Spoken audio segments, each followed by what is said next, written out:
Good morning, everyone, and we will call this meeting of the Broker Responsibility Working Group to order. It is a little 10:01, so we'll get started. I'd like to thank you all for accommodating me remotely, especially Vanessa and staff on this and helping moderate everything while I'm not there. I tried everything I could, but my operations manager is on a medical leave, and I'm actually having to work, which is really taking the fun out of doing this job, y'all. So I had to be remote today. I apologize for that. So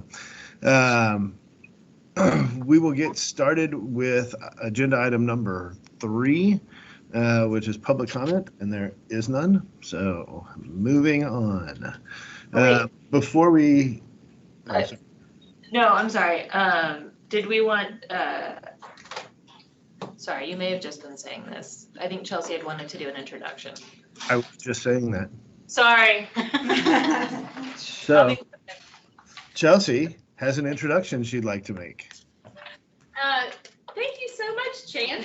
I wanted to introduce Sierra Pizarro to you. Hey. Hello. Hey, She Sierra. is our newest staff member as a communications specialist. So she joined Summer Mandel on our communications team. So Sierra is a rock star. She came to us on a Thursday. She moved from Corpus on a Wednesday night. She started work on a Thursday. Summer started her maternity leave the following Tuesday. So it's like trial by fire. Wow. She was formerly a morning news anchor in the Corpus Christi area and has all sorts of communications experience with multimedia. She's going to really help us up our game on videos. These are, for the time being, we're going to keep our head above water. And then Summer's going to come back from maternity leave, and then we'll be able to expand our bandwidth. So just wanted y'all to have a face with a name for Sierra, and we're really excited to have her on board. Welcome to the family. Welcome. It is a family. Get you. Welcome. Thank you, Chelsea. That's awesome. That's exciting. Okay, moving on to agenda item number 4 is an update regarding our recommendations from the last meeting. If you will remember, we made some recommendations to the full commission at their meeting. One related to property management registration, additional education requirements for property managers. One was that the broker responsibility course be required for anybody applying for licensure as a broker. And then the rest, when we had the conversation about how broker associates work, and we're going to continue that conversation today, but when we started that conversation, one of the things that we suggested, and we went in with the realistic expectation that it may not happen under this current computer system, but under the new computer system coming out, that the broker association be shown on the public website. And finally, from an enforcement standpoint, if a broker associate had a complaint filed on them, the broker with whom they are associated would be notified of said complaint. So all of those were made at the last commission meeting, and I'm going to turn it over to Vanessa because she was at the workshop and she's going to give us some insight onto the reception of those suggestions. Yes. Okay. Hello, everybody. So the commission talked about all of these recommendations at the February workshop. And if you want to listen to it, it's actually very easy to listen to. If you go to the workshop, minutes are done by agenda item. And this is a 2-part agenda item that I think everyone here will have interest in both parts, because the first part is the discussion about what's going to happen with the BRWG in the future. And, you know, spoiler, we're looking at making it a standing advisory committee with rules and membership terms. And so that discussion happens at the beginning of that, and I'm in the process of working on said rules with the executive committee. So that's an exciting step for this group. It'll change the name of the group to a Broker Responsibility Advisory Committee. And I'll have to stop saying BRWG, which I've really learned to let it roll off the tongue. So that was the first part. So I highly recommend everybody go listen to that. It's a good discussion. The second part of that was a little bit of a conversation on how does the commission best receive recommendations from advisory committees when they aren't in rule, right? So when you all make a recommendation in rule, like the obligation to timely respond, one we'll discuss in just a little bit. That one's pretty easy for the commission to weigh in and comment and see because it comes in the form of a rule. But some of the other recommendations, especially out of this group, because they're typically legislative in nature, require some more discussion. So when we have those, we're going to put them in the corresponding workshops so that the commission can weigh in, provide feedback, direction, etc. I'm going to walk through the conversation. This is just a summary. You can go ahead and listen to the full discussion should you want to. So it relates to the property management, registration, education requirements. There's a lot of discussion on this, kind of going back and forth, some mixed responses. Ultimately, the direction was to put on the back burner for more consideration at the commission level. So that's where that one stays for the moment. The broker responsibility course recommendation is on our list to explore as a change for the 2025 legislative session, so that's exciting. They're going to look at that and in conjunction with that, look at some of the other directions that have been taken. Like there's the real estate brokerage course right now that's got that new focus. Well, it's not in place yet, but that's some of the other moving pieces as it relates to broker responsibility. So they're going to track that. It's on the list, that legislative change based on your recommendation for 2025, which seems like a long time away, but guess what? It is not. Because we'll start planning for legislative session next summer, I think, is when we start. And then as it related to broker associates, the notice to brokerage of broker associate complaint discipline. This is a little bit similar to property management. There wasn't really an agreement, a consensus, or direction given to pursue. And I think that's because some of the stuff that we talked about, but that gets a little bit complicated in terms of like, well, there's not really an established regulatory relationship there. What does that mean? Where does that go if somebody has, multiple brokerages they affiliate with? So that one did not pick up the steam as much, but it did lead into a bigger conversation about broker associate, which I think is really at the forefront, both in this group and amongst the commission. And so it kind of bled into that discussion on the broker associate affiliation on the TREC website, for which I think there was a much bigger appetite. Now, since again, that's the legislative change, there's general consensus to explore for the 2025 legislative session. But there's a bigger conversation to be had. I think it's happening right now at the commission level. I'm not sure if it's going to get kicked back down here or elsewhere on what is, do you want a definition of broker associate? Like, how is that going to look if it is a legislative change? Because right now there's not a reference to broker associate. That's a conversation that I think we'll see take place over the next couple of years. But this thought of collecting that information to display on the TREC website is on the list for 2025. So pretty good, right? Yeah. And that is my summary of what happened at workshop. Again, you can go watch. If anybody has any questions, feel free. Hey, Vanessa, just for purposes of agenda item number 7, and certainly not skipping ahead, but did I understand correctly that there does not exist currently in code or statute a definition of broker associate? Right. Okay. I think we've got we've got a mini definition and rule, but it's really tied to advertising. And I think in the conversations that this group has been having, it would be a bigger, you'd want it in statute, and you'd want truly a more robust definition that doesn't just tie to advertising. Yep. Let's keep that.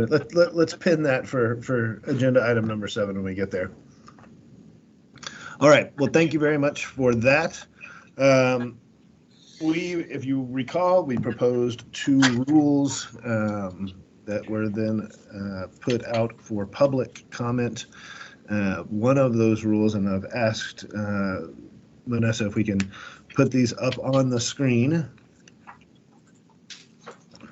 So if you recall, the first rule was to take one supervised time of some new real estate activity and expand it to 3. And we'll get this one. This is just literally a one-word change essentially in the current 535.2. And the general consensus of this group at the time was that one activity supervised was not enough to create competency, and we needed more. And so that was out for comment. All of you got copies of those comments. I don't see anything in here that would preclude us from continuing to move this forward, but want to open it up to comment from this group.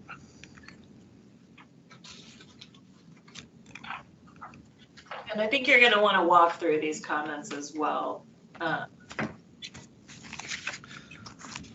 mean, looking at the comments that are under the broker responsibility, most of them actually have to do with the 2-day rule, which we'll get to momentarily. There was one negative one, or one against it. And you should have a printout, a color printout that's got some of the new ones highlighted. Yeah, everybody was for it except for that one.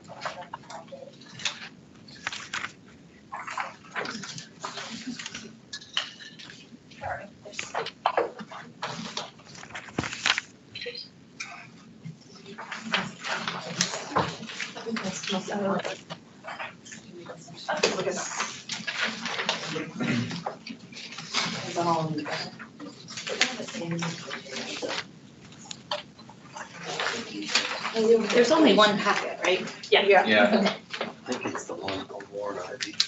Ivy.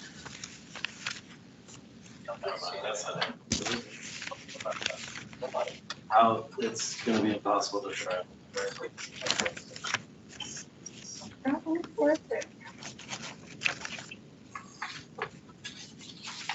There it is. Is it Amber Brown 27? Well, that's a comment that's the first one I'm seeing Oh, on no, that's the part. There was the only one transactions. negative. I only saw, yeah. There's one.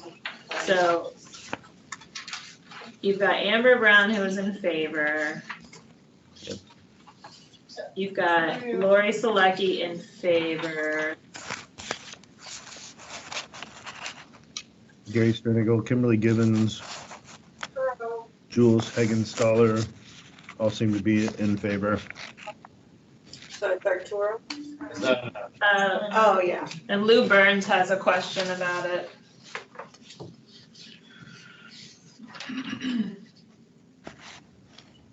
I think, is it 3 times, is his question,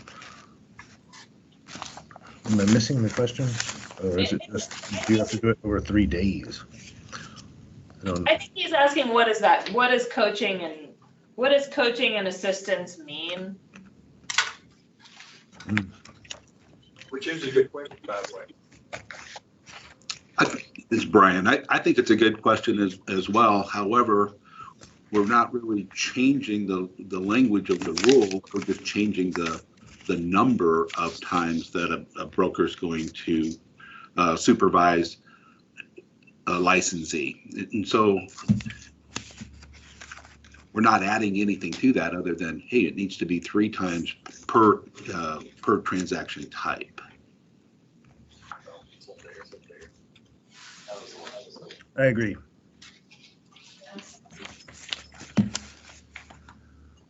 It seems to me that when we discussed this, we vetted it fairly lengthy. And a lot of those questions I think came up with that time frame. I don't recall any conversations about definitions of coaching and assistance, which at some point in time, we probably should address because every broker is going to have a little different, slant on that of what they do and how they do it.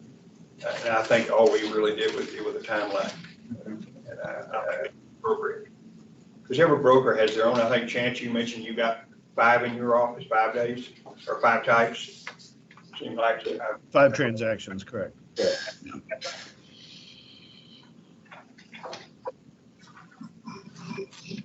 All right, well, if there's no reason to change this, the chair would entertain a motion to adopt as is for recommendation to the commission. I'll make the motion to adopt it. I'll second. We have a motion and a second. All in favor, say aye. Aye. All opposed, same sign. Motion passes. Okay, now for the one that we have lots and lots of comments about. So this is the obligation to respond in a timely manner. Vanessa, can we get that put up on the screen, please, ma'am? Yes, I think Amber's working on it. All right, thank you. Because I think that it needs to, I think the verbiage of the rule needs to be read as it relates to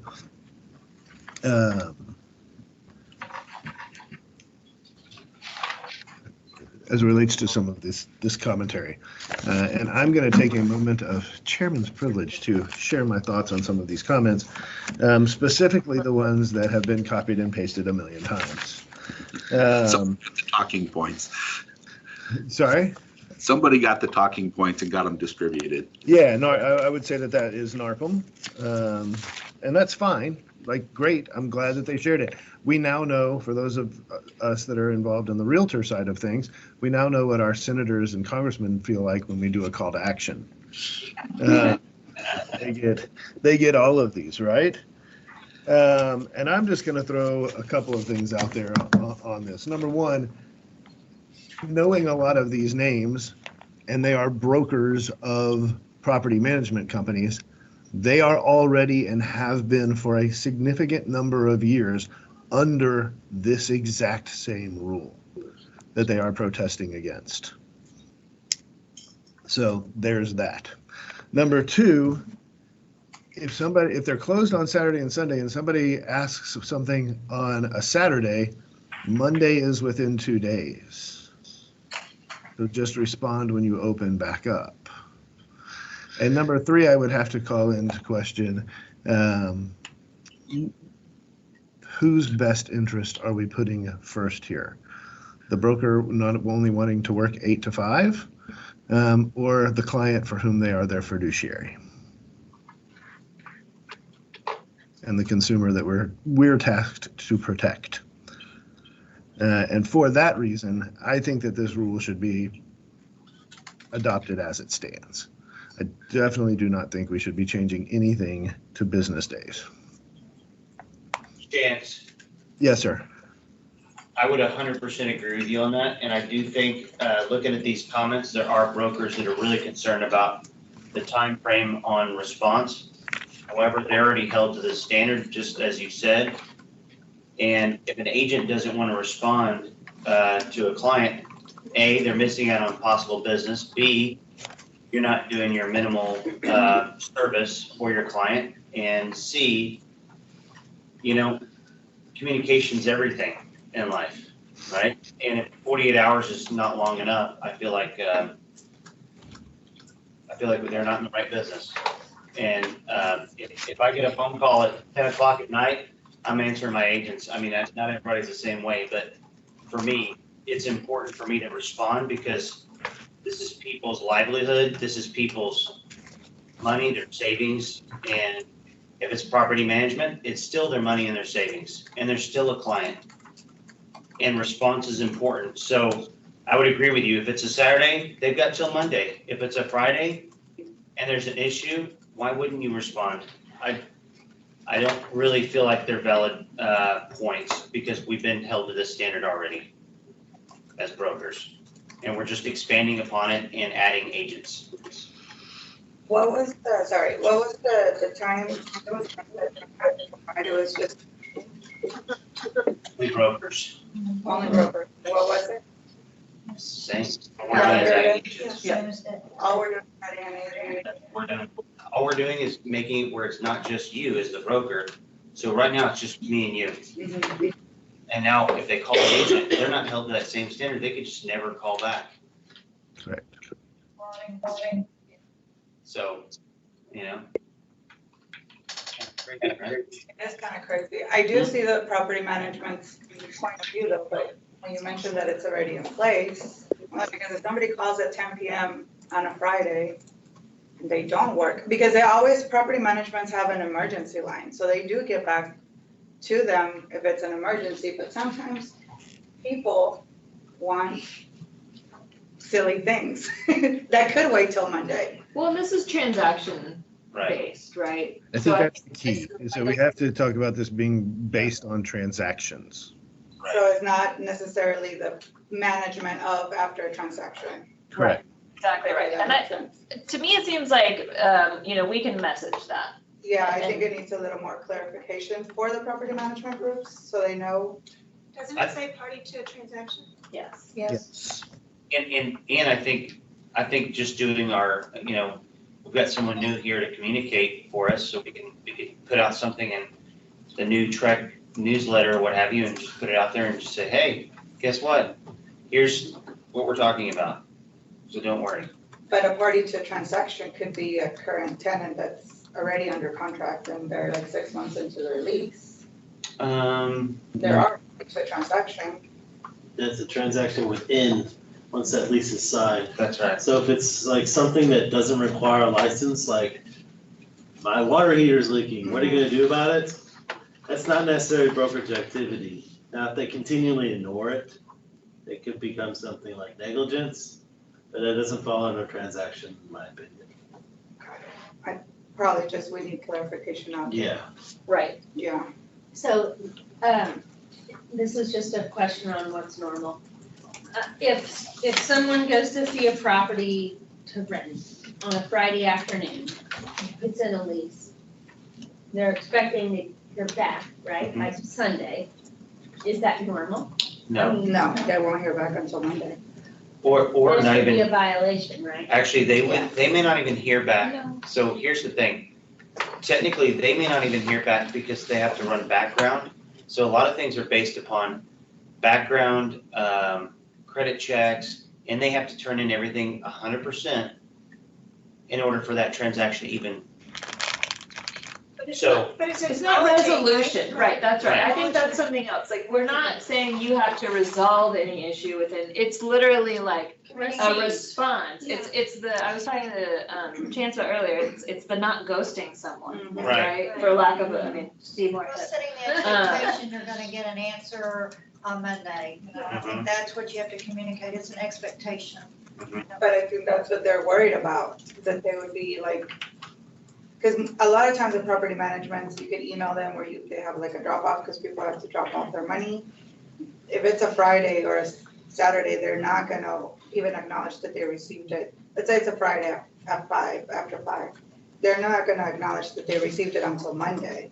So technically, they would be in violation of the rule. Actually, No, because collection of rent is not a real estate transaction. that's not a real estate transaction. No, but it's not a part of the lease.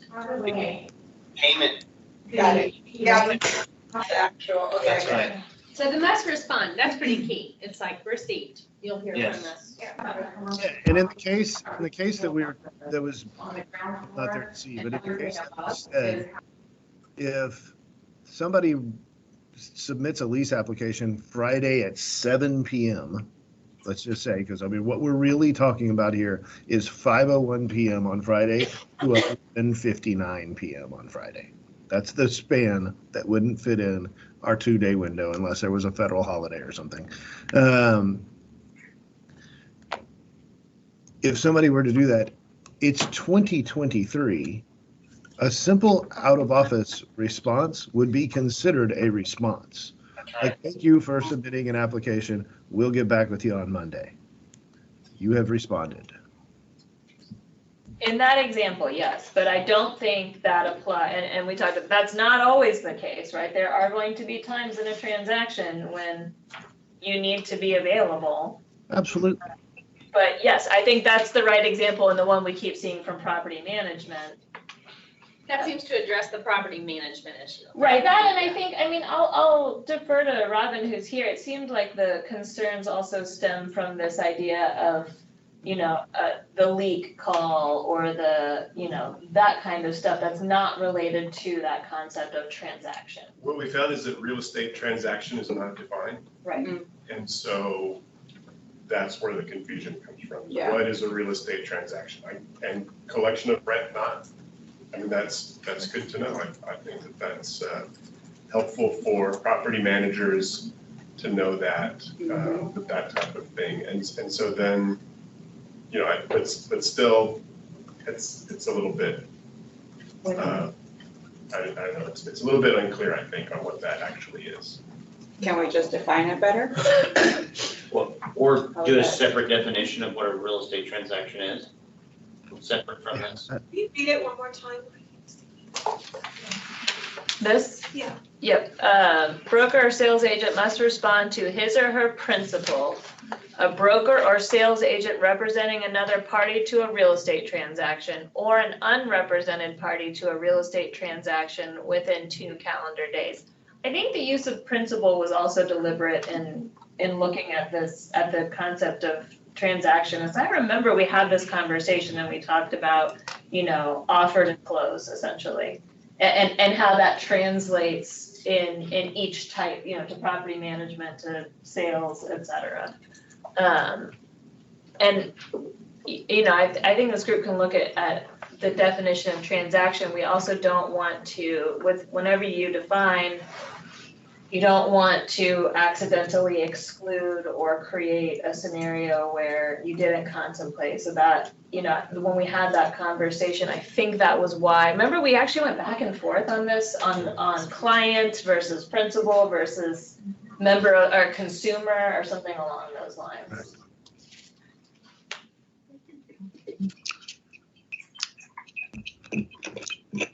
I think the language should add, I think we're trying to solve 2 problems. One is the consumer who has submitted an offer through their, a lease application, an offer to purchase through their agent, and the consumer is left waiting and their agent is saying, I haven't heard anything. The other problem I think we were trying to solve here is a broker must respond to a question from their sponsored licensee, or that licensee must respond to their broker with regard to questions. I don't know that the language solves that one problem. It says a broker or sales agent must respond to his or her principal. I think we might add a little language there that says a broker or sales agent must respond to his or her principal or sponsored licensee.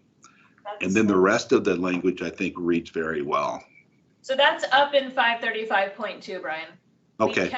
We kept that. That language already exists. Okay, Yeah. perfect. Right, and we kept that in broker responsibility because that's the broker responsibility rule. But if we were gonna put obligations on agents, the thought was let's put it somewhere where agents are going to look for it, right? So it does still exist. And I think we even made that language, I was looking at it this morning, a little bit more clear even in the rule. Yeah, and, Thank you for wanna address- that helps. I want to address a couple of these, not form letter versions of the comments, where, Chris Jones would be an example. If you look on the 4th page of that packet where he talks about his company having a landline, they don't text. So, how are they going to know? If you're not monitoring your messages, I don't know, you can forward calls. There's a lot of different things in 2023.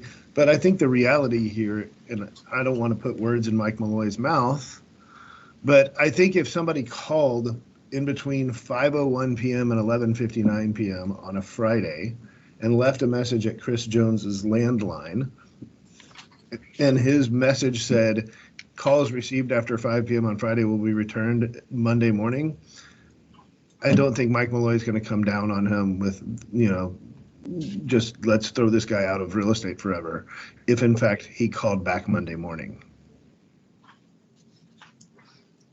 I think that it needs to be clarified so the property managements know, because right now they're just thinking that they're gonna get in trouble. So it's like communication. It's just like letting them know the wording is good, maybe Right. just define transaction, let them, just communicate to them what it actually means. Thank you for volunteering, Sierra.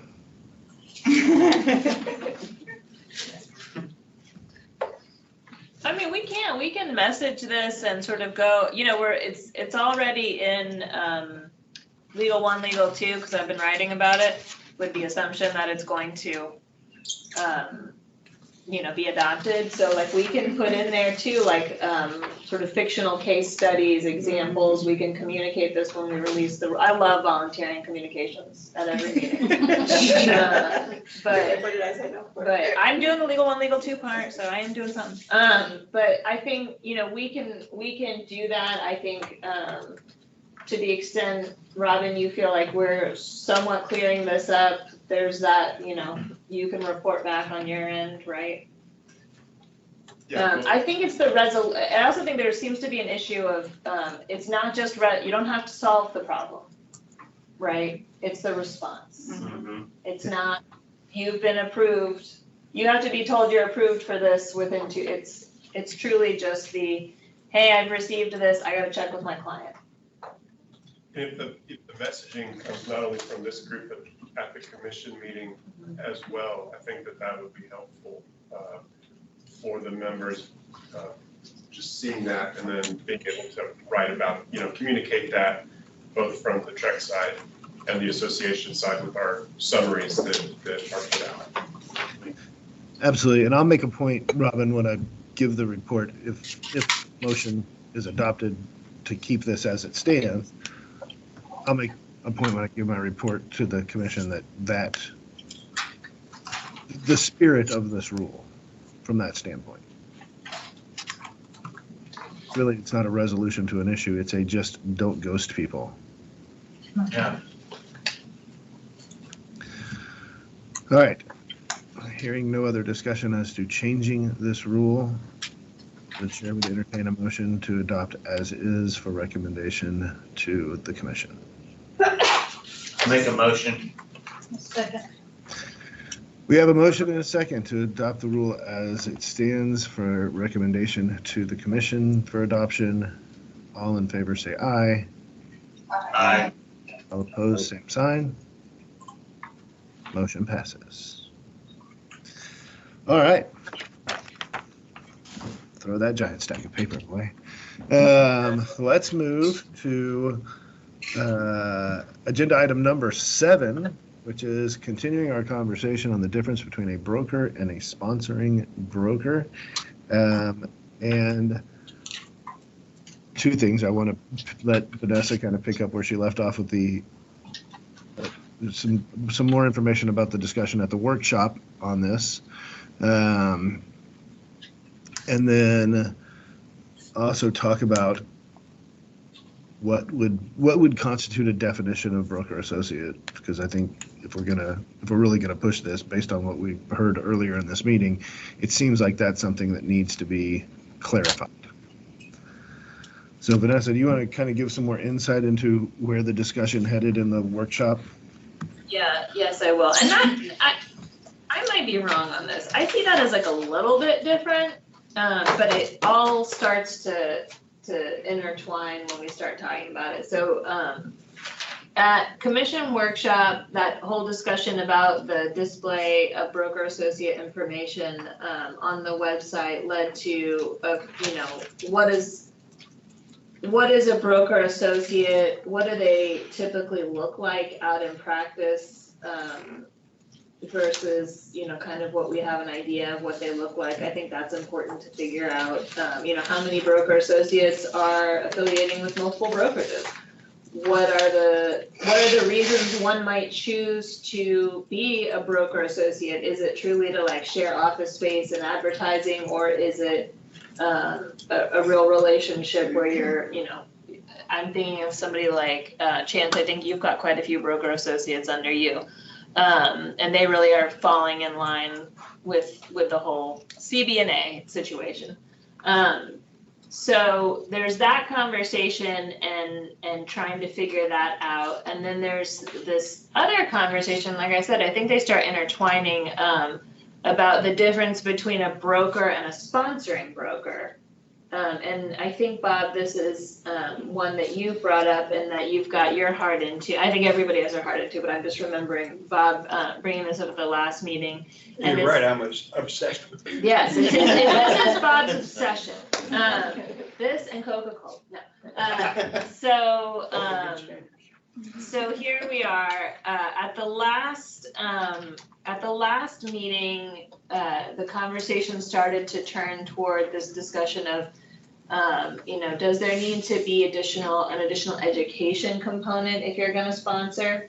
And I think we're headed a little bit down that path. The Chair Kesner had asked, and this is why it was in your materials, that we include that outline for the new brokerage course. To show you what ESAC has done in terms of addressing the broker-agent relationship in that course. As that course moves forward, there's also that recommendation that it become a part of SAE. So that's hitting folks a little bit earlier in the process.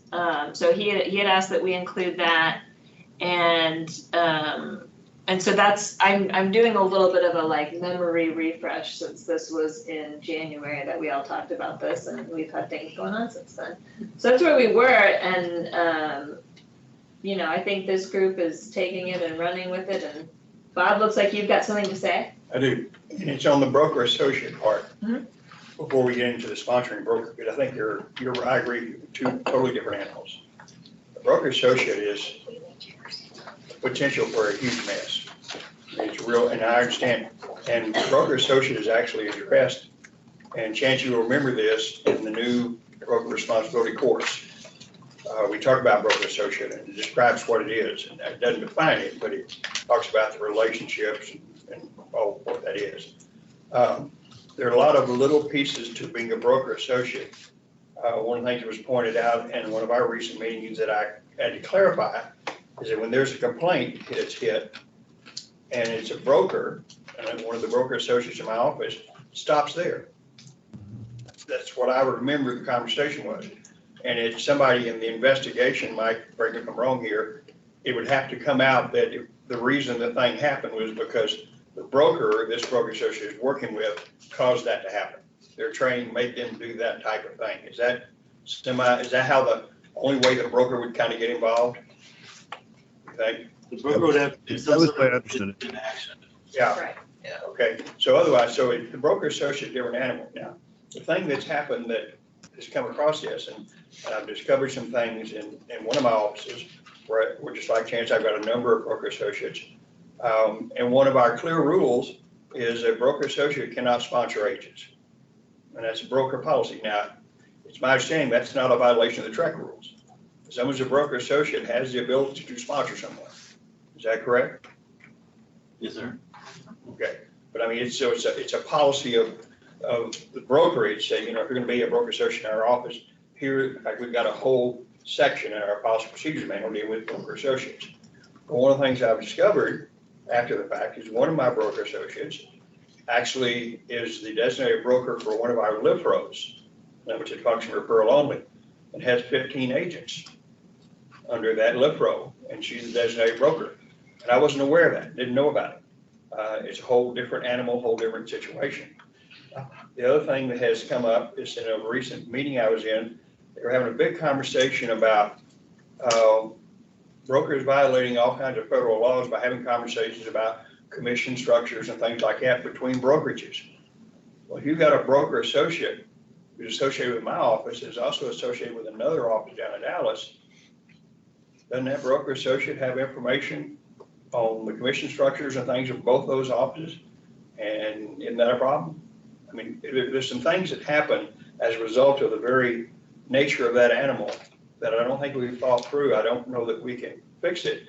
And I certainly don't see us moving in the direction of a different type of license, but some way to define, and from the TREC standpoint, to really limit or define better of what they can and cannot do, what the rules are. I'd love to see TREC say, okay, you're a broker associate, but you can't sponsor agents. if you're associated with multiple officers, where, I don't even know, I mean, that's a whole different conversation. But I think we've got to define broker associate, what that actually is under the rules, make sure we understand that. So when a broker has broker associates, and every brokerage of any size I know has a multiple broker associates in their office. But I don't think they really, from my conversation, that they really do anything about it. They say, oh yeah, it's just, they've got good production, we're glad to have them, and we got that broker experience and all that. But we don't have any real rules on it. And Trek evidently doesn't have any rules at all about it, unless I missed something that in the rules, I guess. So I think we really have to work on the broker associate thing, because I think that's a little bit at the heart of broker responsibility, that in a brokerage, we placed a lot of, in my thinking, we placed a lot of responsibility on a sponsoring broker, on a brokerage and operation, to have policies that address a lot of these issues that have not yet been addressed by the rules of Trek. And I think a broker associate is one of them. That makes semi-sense at all? Kind of. It makes 100% sense. I wrote down a note to change our policy and procedures. And not that we have a friend from Texas Realtor sitting in the room, but man, that would be something that might want to make its way into the model procedures that they sell. Yeah. That's brilliant, Bob. And I agree. I mean, I think that this starts with defining what broker associate looks like, because I think that having that clear definition of what it is then allows you to go and do the policy and procedure stuff that you're talking about.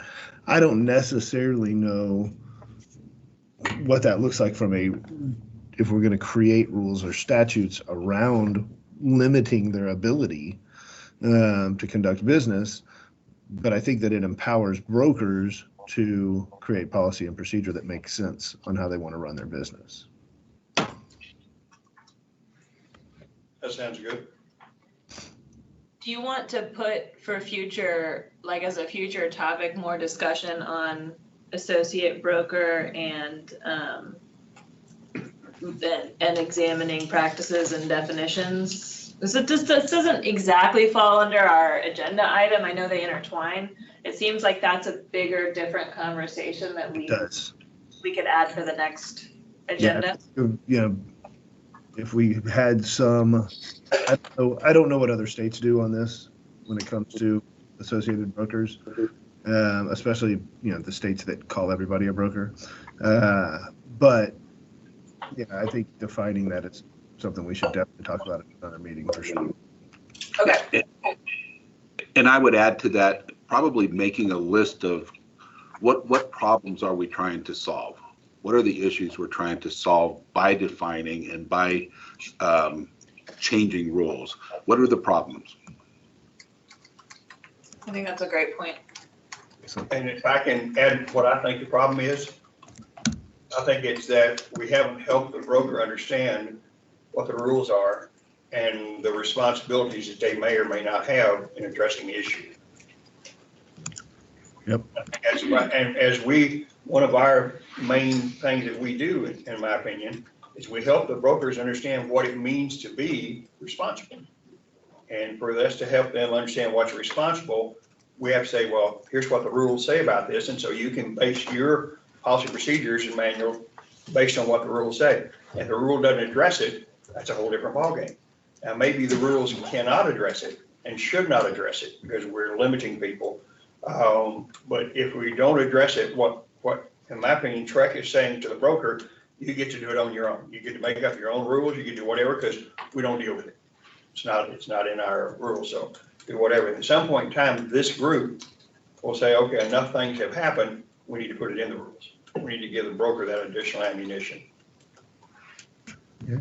We're out there, in no man's land trying to work through some of this stuff. And we're just dealing with what the latest challenges are. And we talk amongst brokers, say, what are you doing? What are you doing without violating any federal laws in those conversations? But it's what I think we're really trying to do is help the good people understand here's what you should be doing. The bad people, we can't fix that anyway. You can't fix stupid, but we can work through all the other challenges. So that's what I think the problem is, sir. Perfect. Add something? Yes. So part of the last discussion we had also was just a little bit separate, but when there's a broker and a broker associate that are both running the office, that there's no way to distinguish it, that they're not just another agent, they're actually running the office as well. That's something we Managing broker. discussed. A managing broker, Mhm. Yeah. But that there's no way to know, because right now there's only, they're probably partners, correct. maybe even worse Which than is my that, maybe case. they're even married. Yeah. No, I'm not partner with a female. Yeah. That goes into team leads too. Yeah. Yeah, there's a handful of us here that resemble that remark. We can put this on. All right. For the next. So what is this about the qualifying, the attachment? Can you explain that? Yeah, so, as, there's been a real focus over the last, maybe it's 2 years, I don't know, time is weird lately, but, on this idea, obviously, of broker responsibility, and this group, is centered on that, but this idea of the broker-agent relationship and, what does the broker need to do, what are they required to do for their agents, and what can agents expect from their brokers? And what does that relationship look like, and trying to get that taught sooner and with that perspective. And so this was a charge that I think initially came from Chair Kesner to take a look at, for ESAC, to take a look at where this could fit into the qualifying courses. And Jen, I'll just shut up, you can speak better to it. But what we're seeing here is the ESAC sat down and they ultimately went through, they found room and broke the brokerage course to, they opened up that outline to address the relevant topics. Do you wanna? Yeah, you've pretty much said everything, but the previous version of the real estate brokerage course was more focused on establishing a real estate brokerage office.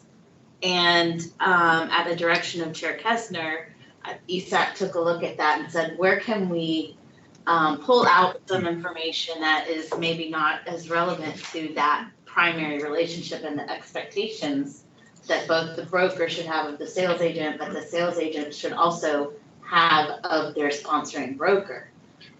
With the whole overall focus here lately in the last couple of years has been where can we provide more information and support our sales agents and brokers and what their responsibilities are to each other.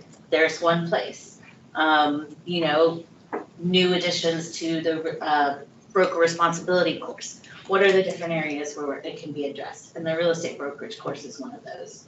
And we expect that will probably be adopted at the Right, so commissioning. this lives currently, and I believe the reason, if I'm remembering this correctly, the reason that it's in your materials is because Chair Kesner wanted you to see what ESAC's been doing as it relates to a topic that you all have been discussing, because the last meeting, the conversation started to go towards an education component. And so he had recommended, we've got the BRC course. This is currently out for proposal. And if it is adopted, it would be adopted at the May meeting. Now, the lead time for a new course, a new qualifying course is longer, so you won't see it for a little bit just because it has to be developed by the providers. But in conjunction with this course outline is another ESAC recommendation that brokerage become a mandatory part of SAE. So we will know that the agents within their first 2 years will be taking a course that addresses this, which is relevant to you as both a new agent and if you're contemplating that broker's license, becoming a sponsoring broker, all of that. That's the thought behind this. And I think it was included here just to help along the conversation that you all have been having about that difference between a broker and a sponsoring broker and where do they learn, how to sponsor. Isn't it true, you have to have, and I'm not 100% clear, but I believe I'm right, but you have to have, within the last 2 years when you apply for your broker's license, you have to have brokerage in your mix, right? So that would help solve some of the educational issues we were concerned with prior. So it would be doing two things. With this recommendation to have the 30-hour real estate brokerage course be part of SAE, you'd be getting that in your first 2 years term of licensure. From the sales agent perspective is how you're going to, absorb this information. A few years down the road, you want to become a real estate broker, and you're required to take that course within 2 years of application, and now you're looking at it from the perspective of the broker responsibilities. I like that, and I also think that's good, and the outline looked pretty good, honestly, looking at it. The other thing is I know we talked about broker responsibility being required for your renewal of your broker's license. Are we just kind of trying to say, we're gonna next, just get rid of that idea for your initial application for broker's license? Because I know we brought it up last time. That's going forward. Okay. That's a legislative Okay, change, so that's on the list, Okay. for both initial renewal. Okay, great. Okay, so That's awesome. There's lots of moving parts. I would love to see this class make its way to pre-licensure. Yes. That's another discussion, so that ends up being a statutory change as well. Okay, so if I can ask a question on this, the brokerage being added to the SAE, even in the pre-qualifying, and I didn't fully understand all of what the pieces of the puzzle were in relationship to talking about the relationship between the broker and the salesperson. Are you saying that's the big focus of the changes in the brokerage course? Is it rather than just saying, here's how you want to set up a brokerage, which frankly doesn't make sense to talk to a brand new agent first 2 years of business. Hey, you want to set up a brokerage? Here's how you do it. Oh, by the way, you're gonna have to wait another couple of years because you don't have enough time and education yet. Right. So, Bob, if you remember when, and this was, more than one meeting ago, but if you recall the conversation on this, stemmed from how we set up the broker responsibility course for this go round, in trying to put some, hey, this is what the relationship between a broker and an agent ought to look like, and getting it out in front of agents before it was, quote unquote, too late. okay, and I agree with that. I think that every agent should take broker responsibility course. Because you need to know what your broker is responsible. You need to understand that relationship. Like everybody should have to do it. Sorry. I'm just not sure in your 2 years that you're gonna relate to, I don't know. But I mean, there's no downside to it, but I don't see that as a substitute for ways to make sure our salespeople get that information about, here's what your broker is doing. I mean, it's one of the little speeches I give every time I teach the broker responsibility course. I say, okay, now, right up front, I don't want to hear from your broker. Don't go back to your office and say, well, Bob said, here's what you've got to do. Because every time I teach the course, I learn something new that I haven't done yet.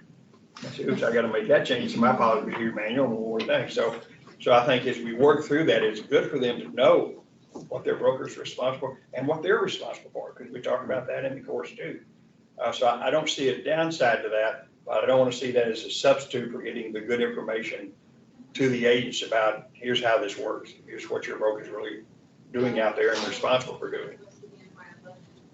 And I don't want to speak for ESAC or Jen if you want to elaborate on this, but my take on this was that was the goal of adding this to that class. It was kind of like adding what you're talking about from broker responsibility to this SAE class for people who are taking it. I think that's exactly right. I mean, like Vanessa stated earlier, in order to get this course into pre-licensing, that would be a statutory change. That's going to take a while if that recommendation ends up going forth. But what can we do right now without having to wait another 2 years? We can do that by rule, putting this course into an SAE requirement, and then it just ensures that at least you're getting it within 2 years of being licensed. Which is a separate conversation from requiring the 6-hour broker responsibility course, as a renewal. They're two separate discussions. But some of the changes that were made in this course, and And they were scattered throughout, but one of the important is changing the introduction of the course to the anatomy of the sales agent and broker relationship and sales agent and broker responsibilities. And then there were additional changes scattered throughout, but there's also a 5-hour section dedicated to the broker and sales agent's roles and responsibilities, if that helps. I think it's great. So that leads us now then, if there's no other questions on this piece of the puzzle, it really goes back to the discussion we were having and what is the crux of agenda item number 7, which is what differentiating between broker and a broker who sponsors agents. Brian, I apparently did not see your hand up. I apologize. That's okay. I was trying not to just jump in, but I had a question about this course and relative to the GRI program. And it stems from recent discussion at the state association talking about the success of SAE agents who complete GRI during their SAE licensure period, their long-term success, and versus those that don't. And I know in the GRI program, there's a 30-hour course called brokerage. And so I'm just wondering if this correlates. Is there any correlation at all? Would there be, would it replace that brokerage course? And if it doesn't, then we'd be disincentivizing an SAE licensee from pursuing or completing GRI because they would be duplicating maybe that brokerage piece, each of which would be a 30-hour course. So just some questions and some comments about that. Brian, I think I can respond to that. Gregory Lang is overseeing the TR education program now, and he was at our ESAC meeting and we had this discussion. Back when we revised the real estate brokerage course originally, maybe 6-8 years ago, we worked closely with Texas Realtors. They modified their GRI brokerage course to some degree so that it did model our requirements. And when I spoke with Gregory a couple weeks ago, they're prepared to make some modifications to the GRI so that it also satisfies this requirement. And we're talking about what Vanessa mentioned earlier is the lead time that we need to allow for course providers to modify their courses to satisfy these requirements. And typically that is 12 to 15 months from an effective date. And so one of the things we've been talking about is what would be a reasonable effective date. So it will be somewhere more than 15 months to allow you to revise the course. But I appreciate you bringing that up. It's a good point, and everybody, I hope, should feel comfortable that we are working with, collaborating with TR to make sure that GRI brokerage is covered. Yeah, I know that only covers TR members, but man, what a powerful, I think the value of the GRI goes up tenfold by making that 60 hours of SAE versus 30. That's would be fantastic. GRI is actually 90 hours. So it's 3 30-hour courses. One of the elements then is that 30-hour brokerage course, but there's 2 others as well. And that's the only one that will be affected. Right. That's great. Thanks for responding to that. That's awesome. All right. So let's pick up where we left off last time, because the conversation stopped at the difference between sponsoring broker and broker. And there's a lot of parts and pieces to this, because again, for those of us who resemble the earlier remark, what if it was just me and my wife, but I sponsored my wife and she was not a broker yet? Or, what do those things look like? What education would be required? Because I don't think that education exists now. And so, Bob, if you want to lead us off here with some thoughts. Well, and I have to admit that as obsessed as I am with the concept, the underlying concept that there's a huge difference between Yahoo running around with a broker's license and Yahoo running around with a broker's license responsible for 100 agents, or even one agent being his spouse. I guess one of my first questions of everyone is, am I totally wrong on that, or is there really a difference? And it's an important difference between someone who's a broker and someone who's now responsible for everyone who's, because I mean, we've got all the way through 535.2. You're responsible, you're responsible, you're responsible. And, you know, we've done a great job of helping understand what that is. So put a little clap behind that, you're responsible, there needs to be a difference. So I guess I need to have some confirmation from the group that, yeah, that is an important difference and we need to figure out a way to deal with it, because it's not an easy thing to deal with. So give me some feedback. Do you think it's different? Is it important? It's different and it's important. I think it's timely and proactive because of the rent-a-brokers and everything else that our hearing are seeing. Yeah, yeah. I think it's different and important. I'm not so sure what the importance is. I mean, I'm a broker associate only because my wife and I can't both be the responsible broker. And she was a broker first, but we have very similar roles in our company. We both mentor and educate and oversee and supervise licensees.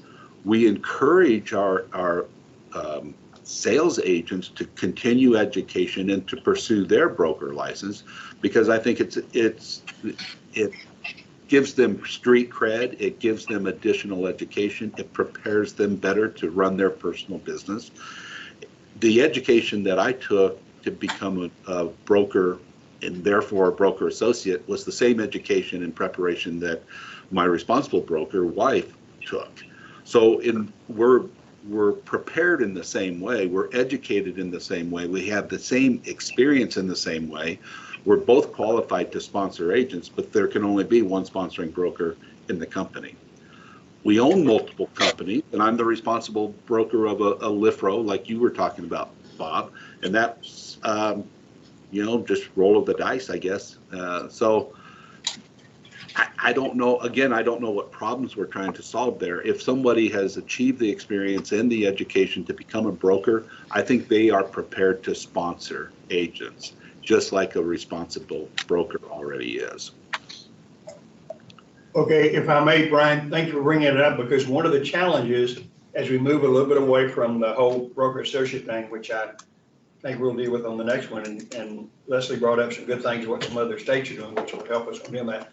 I think you bring up a good point that when we talk about sponsoring broker versus broker, we've got the whole range. We've got the range from yourself with one person, maybe even a spouse, and is there a big difference between your role, your responsibility? Well, under the rules of track, 535.2, yeah, as that sponsoring broker, you're responsible for all that stuff. Now, if the person that you're sponsoring is a salesperson, now, if the person you're associated with is a broker associate, that's a different conversation for the next agenda item as we work through it. But this covers that one broker with one salesperson, or that one broker, Joanne Justice, with 2,200 salespersons in her operation.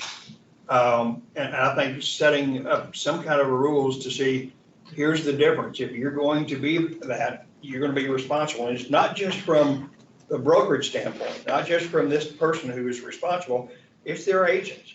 They need to know they can look to this sponsoring broker to be able to do certain things, to be able to take care of them, to be responsible, to train them. I mean, like one of our great little rules, whenever there's a change in the rules, or a change in a contract, brokers are responsible to make sure before those become mandatory that they're trained, that your agents are trained. So the agent needs to know those kinds of things. And the broker needs to know, okay, in order to do that, maybe I'm going to have some delegated supervisors, which Joanne does in her multiple offices with 2,200 agents. You know, she's got multiple managers and things like that, but ultimately she's responsible. And the agents need to know that. I've got a situation right now in her office, and I saw her yesterday in a meeting, whereas the broker for all those, she's my ultimate person I'm going to call, because she's the sponsoring broker, delegate broker for all those 2,200. So that whole range of, you're a broker, a sponsoring broker, you have one agent underneath you, or you have 22 other agents underneath you, what's the difference? Do you need any additional or different training or education? And my thought is, yes, you do. I think you need to understand, you know, I promise you, and I've got some really good broker associates. When I say, so when was the last time you reviewed 535.2 and the rules of traffic? Huh? What is that? What was that again? They have no idea. And I think that they need to. Now, they're not sponsoring brokers. They're just a broker associate. They have no idea because they don't really have that responsibility, but they do. So somehow we've got to figure out what can we do to make these people who are going to be responsible for other people and who ultimately, that's all rolled down to the consumer. If your agents don't understand, if you're not responsible, make sure they're good at it, consumer's going to get hurt. I'll bring up something that's kind of relevant to what we're talking about. I actually interviewed somebody last week about coming on board to our brokerage. And I said, well, you know, it's been nice talking to you. And I said, by the way, how much time have you spent with your broker? Oh, I talk to my broker all the time. And they mentioned someone's name, and I already researched and I knew who it was. I was like, that's not your broker, you know? And she's like, oh yeah, it is my broker. I you know, blah, blah, blah. And I said, okay. I said, because it says on Trek, I said, let me just go back and just check. And I said, on Trek, it shows that your broker is this. And she's like, oh, I've actually never met my broker. Actually, they never respond to any of my emails. I was like, oh, wow, that's crazy. And she's like, but my broker is actually this person. I said, no, your broker's not. It was an associate broker. I looked up the person's name. It was an associate broker. I couldn't tell. If I had not known, I would never know that this person was associated with this particular office because there was no identifying. They were using a Gmail. There was nothing connecting the office. They weren't even on the office website. And this person's supervising people. They also weren't a designated supervisor. You know, it's like, no, you know. I'm just saying, my thought process is on what you're talking about is that the agent didn't even know. They thought this other person was their broker, and it wasn't right. And then the other person didn't have any identifiers to let me know that they weren't actually their broker, except that they weren't sponsoring this particular agent, and that this other person was sponsoring this agent, and that this person was affiliated and associated with that company. So it's very confusing.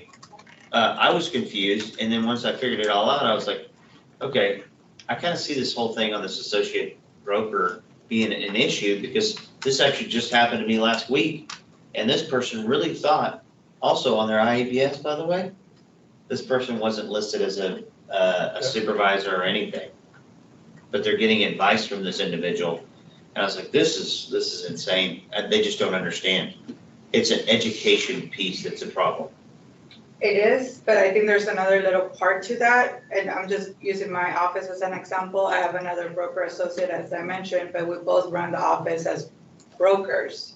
But on Trek, I can't even designate her because she's a broker. So there's no way to identify her as also, you know, being responsible for someone. She doesn't even come up on my roster. You can name her as a Yes. delegate supervisor, you have to use the Yes, she could form, be a delegate supervisor. because our system has a limitation where it can't tie a broker to a broker, Mhm. because the only, you know, relationship we have jurisdiction over is a broker-agent relationship. But the form would allow you to name any brokers who work for you or with you, any brokers who are supervising other license holders.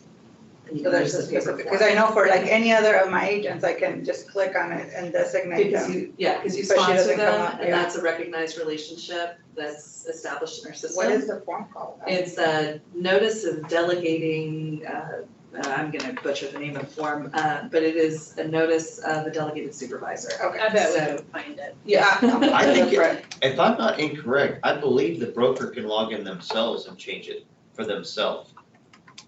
If I'm not incorrect, I'm almost 100% sure.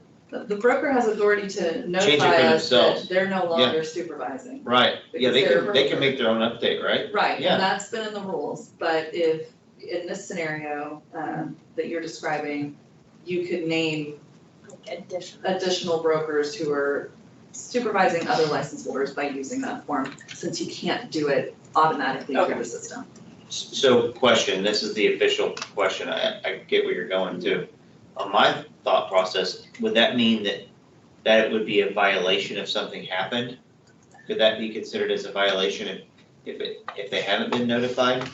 If you guys haven't been notified that they're, Yeah, I mean, could it there's, be? Like if someone is supervising that shouldn't, that isn't. Right, it's and not we haven't been designated, notified, yeah, They need Yes. to, yeah. yeah, because it's 535.2, if I'm not Yeah, mistaken, right. that spells that out. okay, The that's notice what I was thinking requirement. too. Thank you, Amber. So I'm. Pass her that form right now, no, you didn't say that. No, we know. Plug your ears. But it does sound like the scenario you Yeah. outlined, Yeah, Kai, it's very is similar. an enforcement problem. Yeah. Like I question, we're open to the direction you're on head, but if we're changing the rules for people who aren't following the rules, where do you end in changing the rules? Right. Right? But it seems like if we could figure out a way to make the rules more understandable or something, more people know about this form, I don't know, I keep kind of going in this. Yeah, it is a circle. circle, it really is, and it really starts with education, really does, and I think that the class is a great start and things like that, especially if we make it pre-licensing, you're getting them from the beginning, and hopefully we create good trends from that point forward.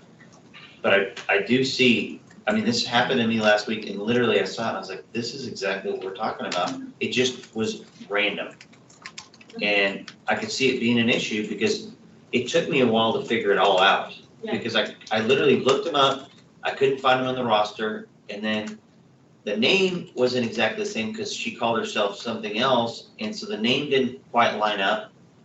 Have to peel back. I had to keep searching, and it was really difficult, so if I was a consumer, I would have been completely like, you know what, forget it, I'm just filing a complaint or just gonna give up on this thing and just move on about my day, It sounds like there's multiple rule violations there, Yeah. right? Like that person's not doing it right.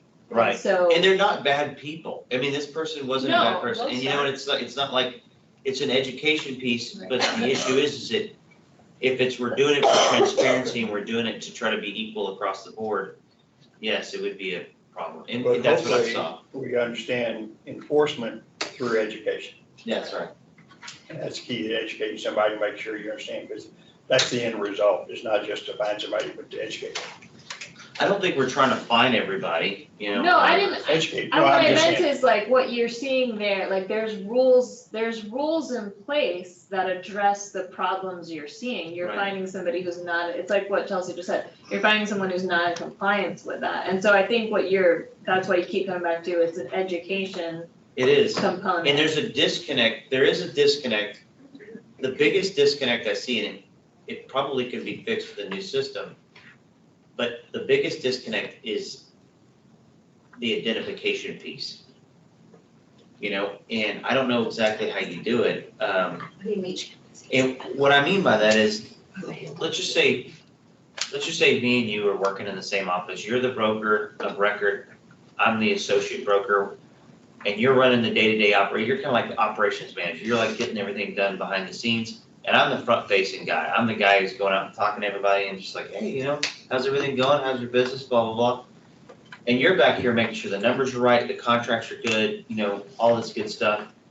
And you're just compliance. You're fixing all this stuff, making sure everything's good. But I'm out there front-facing, and they interact with me more than they interact with you. The issue is that everyone thinks that I'm their broker, even though on their IBS, it says, you're their broker. It should be this way. You're their broker, but I'm the one, and I don't have any type of supervision checked off on my license and all this good stuff. I'm just kind of doing my thing because I'm a broker.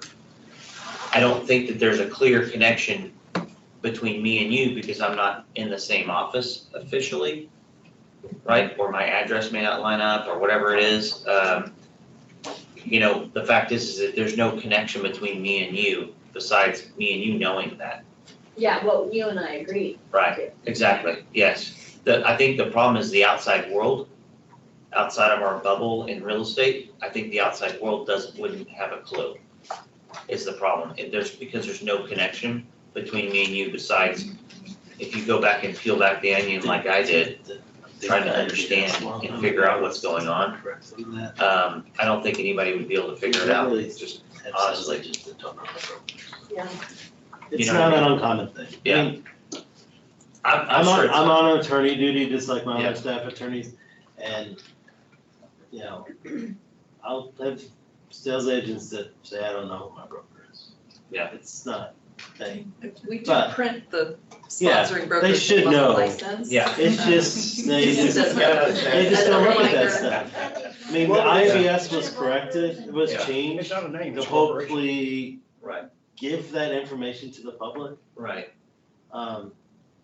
One thing we did in the broker responsibility course this year, which I saw problems was, people didn't really understand how to fill it out the best way. So we did give some guidance in that. It's a continual thing. Yeah, Um, it's just, yeah, I think it really boils back down to education. Just, that's my thought process, because I promise you, this person said, in the end of our talk, she's like, well, I've spent more time with you than my actual broker. I was like, well, welcome to RJ. I was gonna say.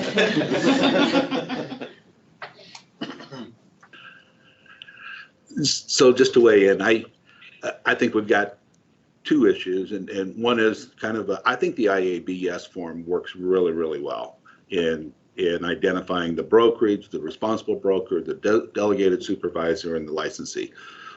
But our website doesn't do as good of a job with that, and I know that's being worked on, and hopefully that can change and improve down the road. The other comment is back to Bob's comment about the sponsoring brokers, and what it sounds to me like is that what Bob is suggesting perhaps, and I don't want to put words in his mouth, but this is what I heard and interpreted, is that the education and the experience that one is required to obtain a broker's license is not enough then to become a responsible broker. And Bob, are you suggesting then that we raise the bar for sponsoring brokers? Leave brokers alone, which are also broker associates perhaps, but if you're going to sponsor agents, we're raising the bar. Yes, the question, Brian, I agree with you completely. The question is, how do we do that? What does that mean? Is it educational courses? Is it, before your next renewal? Do you wake up one morning, okay, I'm a broker now, I'm gonna sponsor 100 people.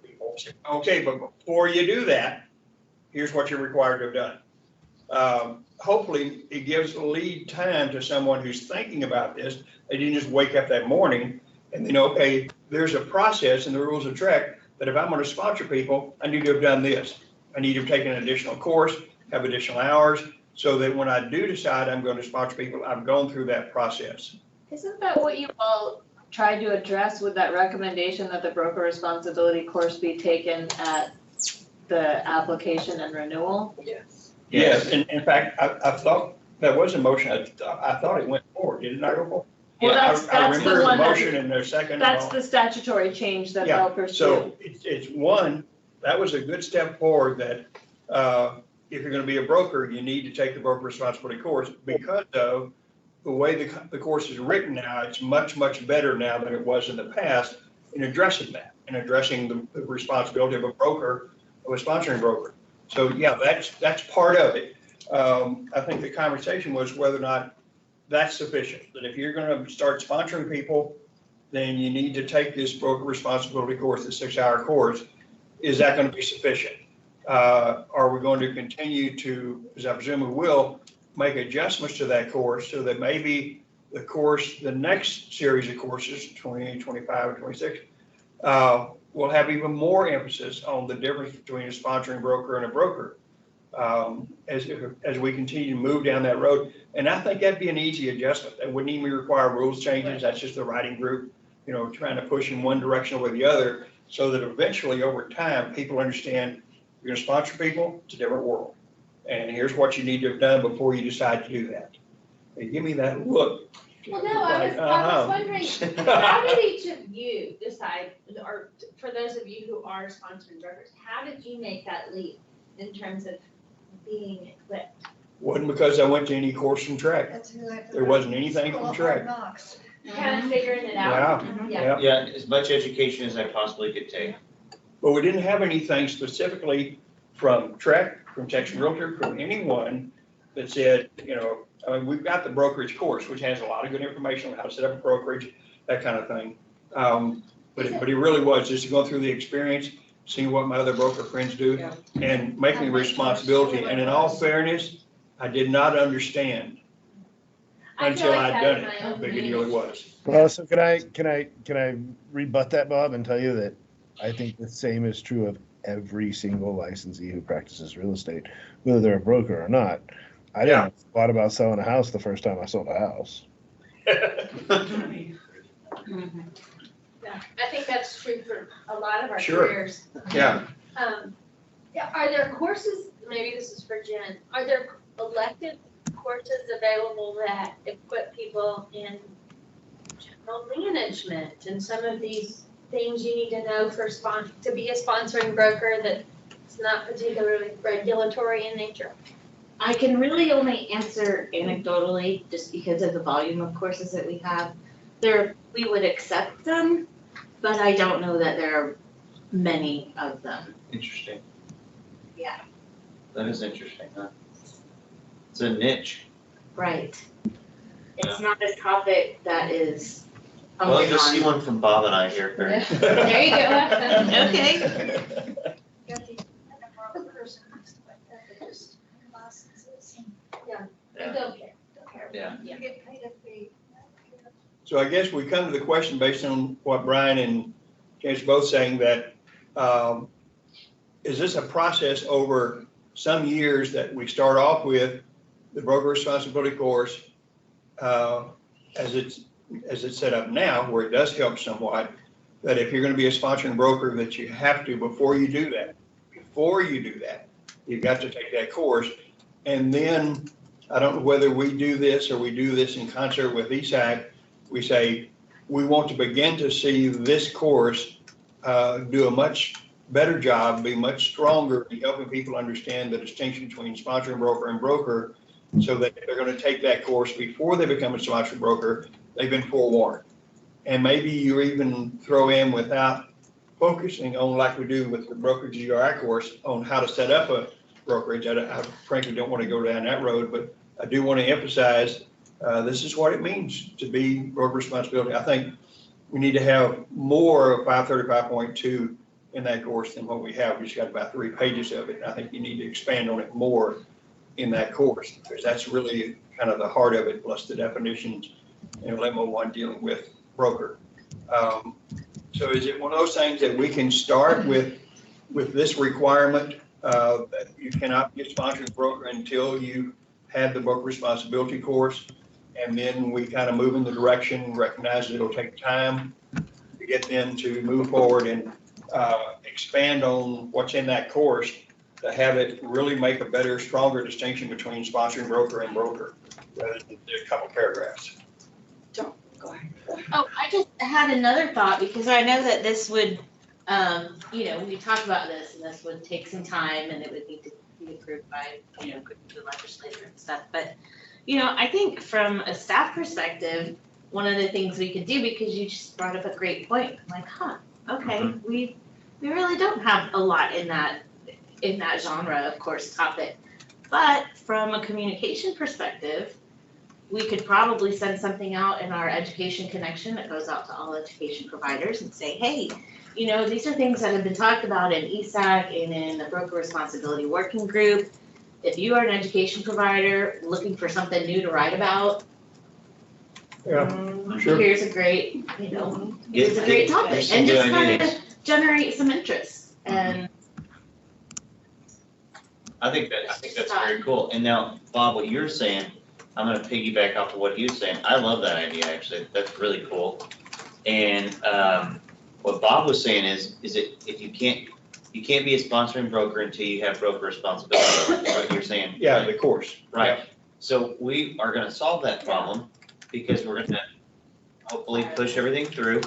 And so that will solve that problem, Bob. That will start the ball rolling. Right, That'll because be the beginning. yes, Yeah. it will be basically saying that now, once you get your broker's license, you've already gotten broker responsibility, so we passed that hurdle and you're done. Which was Yeah. one of the discussions we had Yes. for Yeah. passing that prior. Yes. So it's not just, you have to take this course to get a broker's license, you have to take this course to sponsor, to Right. be a Which will be sponsor the broker. same thing. Would be the And same, one and the same. Yeah, and then Same we're gonna hurdle. rely on the course itself in it to your adaptions to Adapt. address it more. Well, as everything changes anyway, right? Yeah. We're gonna make updates to the courses and things of that nature, so it kind of works So itself while I out. don't like it, I accept the longevity of the solution to these kinds of things. Right. It takes time to, I mean, it's, you know, we could do this or watch paint dry. I don't know. Either way. Paint dry's more.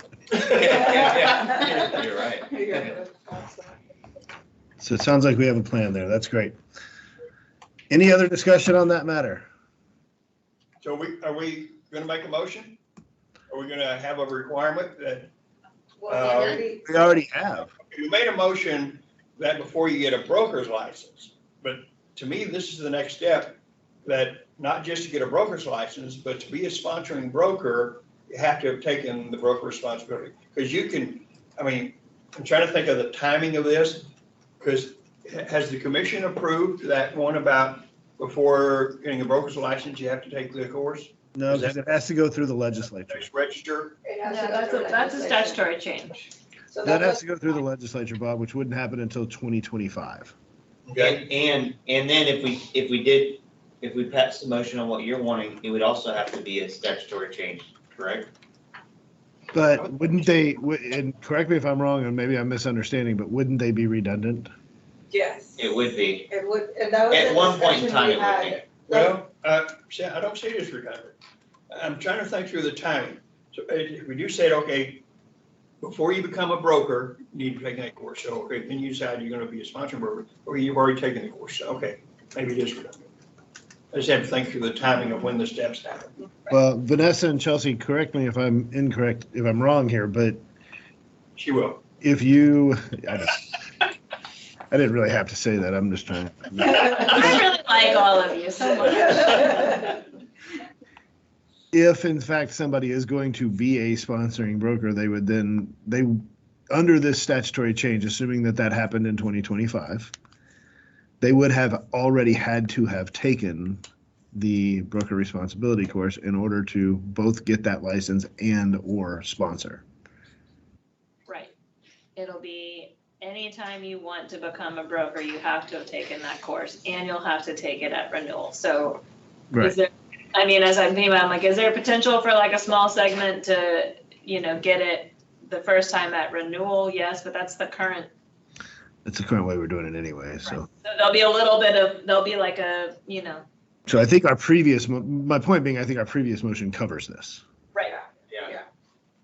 And I'm hearing the discussion point too of, that as the riding group moves forward to keep up and expand that focus on, when you're sponsoring sales agents, which I think is something we tried to be very mindful of in our writing of this course, was I think we even had like a note on what we mean when we say this, and we tried to, when sponsoring agents this, when sponsoring agents that, that general thought process of keeping it towards the sponsoring idea, because the responsibilities are the same, right? Like if you're a broker, you are responsible for your brokerage activity. If you're a sponsoring broker, you are responsible for the brokerage activity of your agent. And so it's not, the requirements aren't different, it's that responsibility for the acts of your agent. Yeah, but you've got real live people whose livelihood depends on you knowing what you're doing, as Yes. opposed to your brokerage being profitable or not. Which is what we also added, it was all in the same discussion of like, giving more credit to experience, which is classes and then, Absolutely. a little bit of all of that. Okay, great progress. Thank you. Can't wait till 2025. All right, so we did add a future discussion point, which would be that definition of broker associate for the purpose of the other things we were working on. Is there anything else that we need to add to future agendas? that y'all can think of or came down from the commission through workshop?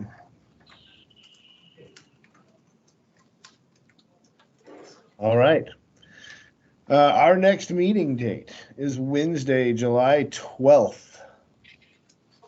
So mark your calendars, and seeing no further discussion, this meeting is adjourned. Thank you for your time, everybody. Appreciate you. Good job, virtual chair. Thank you, guys. Y'all have a great day. Thank you. Bye. Did you say July 12th?